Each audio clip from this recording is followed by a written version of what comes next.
Hello friends, இன்றைக்கி நம்ம இந்த வீடியோவில் 2 minutes இங்கிலீஷ் சென்டென்சஸ் தான் பார்க்க போகிறோம். சோர்வாக இருந்தாலும் பெட்டுக்கு போகிறதுக்கு முன்னாடி ப்ராஜெக்டை முடிக்க முடிவு செஞ்சார். சோர்வாக இருந்தாலும் பெட்டுக்கு போகிறதுக்கு முன்னாடி ப்ராஜெக்டை முடிக்க முடிவு செஞ்சார்.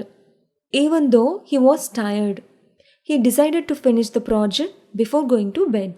Even though he was tired அப்படின்னா சோர்வாக இருந்தாலும். He decided to finish the project. ப்ராஜெக்டை முடிக்கணும்னு டிசைட் பண்ணிட்டாரு. பிஃபோர் கோயிங் டு பெட்டுக்கு போகிறதுக்கு முன்னாடி. நேற்று நைட் நான் உங்களை கூப்பிட்டு ட்ரை பண்ணேன், ஆனால் உங்கள் ஃபோன் ஸ்விட்ச் ஆஃபாக இருந்தது. நேற்று நைட் நான் உங்களை கால் பண்ண ட்ரை பண்ணேன், ஆனால் உங்கள் ஃபோன் ஸ்விட்ச் ஆஃபாக இருந்தது. I tried calling you last night. I tried calling you last night அப்படின்னா நேற்று நைட் நான் உங்களை கால் பண்ண ட்ரை பண்ணேன். But your phone was off. But your phone was off.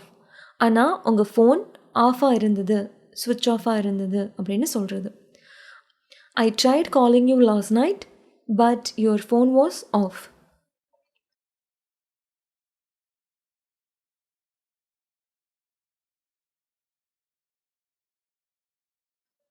மீட்டிங்க்கு அப்புறம் ரோட்டில் இருந்த புது கஃபேக்கு மதிய உணவுக்கு சென்றோம்.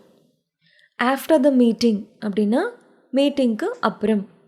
We went for lunch. நாங்கள் லஞ்சுக்கு போனோம். At the new cafe down the street. தெருவில் இருந்த புது கஃபேக்கு லஞ்சுக்கு போனோம் அப்படின்னு சொல்கிறது. After the meeting we went for lunch at the new cafe down the street. Traffic பற்றி தெரிஞ்சிருந்தா முன்னாடியே கிளம்பிருப்பேன். டிராஃபிக் பற்றி தெரிஞ்சிருந்தா முன்னாடியே கிளம்பிருப்பேன். If I had known about the traffic, I would have left earlier. If I had known about the traffic, I would have left earlier. Known about the traffic அப்படின்னா traffic பற்றி தெரிஞ்சிருந்தா. I would have left earlier. முன்னாடியே கிளம்பியிருப்பேன் அப்படின்னு சொல்கிறது.